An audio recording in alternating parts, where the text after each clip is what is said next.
16/8 ఒక జీవో వచ్చింది sir government ఉమ్, 357 అంటే జీవో నంబర్ 357 ప్రభుత్వమే మద్యం అమ్ముతుంది, మేము అమ్ముతాం, ఉమ్, ప్రైవేట్ సెక్టార్ కి సంబంధం లేదు, మేము వీళ్ళు అమ్ముతాం మందు అని చెప్పి వైన్ షాప్స్ ప్రభుత్వమే నడిపి సూపర్వైజర్స్ ని అమ్మడానికి స్టాఫ్ ని ప్రభుత్వం పెట్టి పాయింట్ నెంబర్ 8 లో ఒక మాట చెప్పింది సార్, చూసి ఆశ్చర్యం వేసి నాకైతే. ఉమ్, దాంట్లో షాప్ సూపర్వైజర్స్ ఉంటాడు, షాప్ లో సేల్స్ మ్యాన్ ఉంటాడు, ఉమ్, గవర్నమెంట్ పెట్టింది.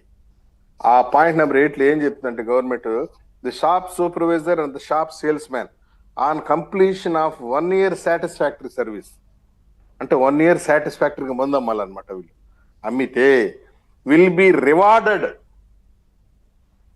In the second year with 1 month remuneration on bonus. అర్థమైంది sir? The shop supervisor and shop salesman on completion of 1 year satisfactory service will be rewarded in the second year. అంటే మీరు మందు బాగా అమ్మి జనాల దగ్గర పిచ్చి పిచ్చిగా తాగిపిచ్చి చేస్తే సెకండ్ ఇయర్ లో మీకు బోనస్ కూడా ఇస్తాము, ఉమ్.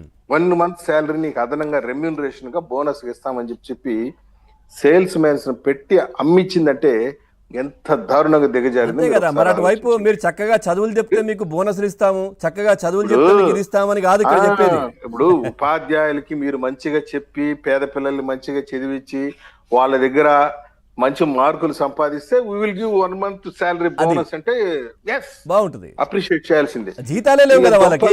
వీళ్ళు వైన్ షాప్ లో పనిచేసే వాళ్ళ దగ్గర మీరు మందు బాగా అమ్మి మీరు జనం దగ్గర తాగపిచ్చి రైట్, బాగా వాళ్ళు ఇది చేస్తే మీకు 1 month శాలరీ ఇస్తామని చెప్పి మరీ తాపిచ్చి ఓకే, ఇంత దారుణాన్ని దిగజారి ఈరోజు ఈ విషయం చెప్తాను సార్. ఈ మొత్తం స్కామ్ లో బిహైండ్ ది స్క్రీన్ ఒక లేడీ డాన్ ఉంది, మీరు చూడండి. ఆమె కూడా బయట, నేను పేరు చెప్పను ఎందుకంటే పరిస్థితి సిస్టమ్ వోంట్ అలౌ.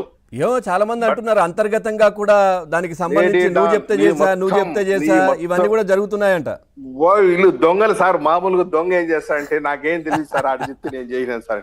ఫస్ట్ ఒక సైకిల్ దొంగను తీసుకొచ్చి కొట్టారనుకోండి స్టేషన్ లో, వాడు చెప్తే సార్ నాకేం తెలియదు సార్, నేను అమాయకుండు సార్, అసలు నా నోట్లో ఏలు పెడితే నేను కొరకలేను సార్ అంటాడు. పిఎస్ఆర్ సీతారామాయణాలు కూడా అదే చెప్పింది జత్వాని కేసు, నాకేం తెలియదు నేను అమాయకున్నాడు. తీరా చూడబోతే ఆయన చేసిన అరాచకాలు చిన్నవిగా.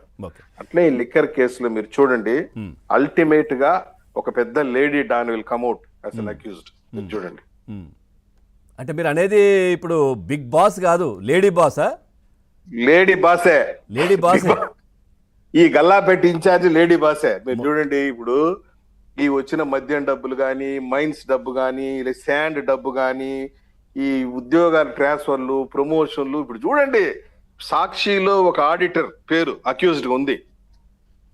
సాక్షిలో మా చిత్తూరు జిల్లాకు చెందినటువంటి జిల్లా పరిషత్ చైర్మన్ శ్రీనివాసులు వాళ్ళ అన్న, I cannot remember his name perfect గా, I think subject to correction Balaji అని అనుకుంటా, నాకైతే తెలీదు, సబ్జెక్ట్ టు కరెక్షన్. వాళ్ళ అన్న ఆడిటర్ దాంట్లో సాక్షిలో. ఇంకా అక్కడ నుండి మీరు ఊహించుకోండి who is that lady don అనేసి. అదొకటి, మళ్ళీ లేడీ డాన్ చెప్తేనేనా ఫైర్ సర్వీసెస్ లో కూడా ఇంట్లో వంట వాళ్ళందరూ తీసుకెళ్ళి అక్కడ జాబులు ఇచ్చారు.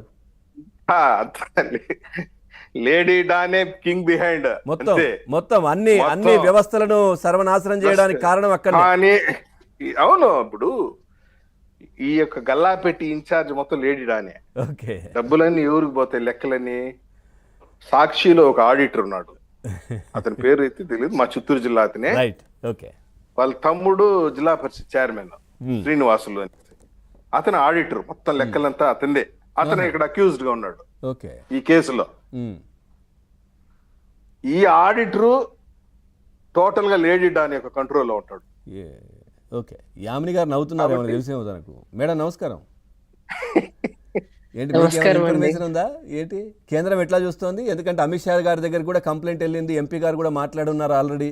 సో ఆల్రెడీ ఒక 4,000 కోట్ల రూపాయలు ఇక్కడ నుంచి హవాలా మనీ లాండరింగ్ కూడా జరిగింది, ఈడీ కూడా ఎంటర్ అవుతుందనే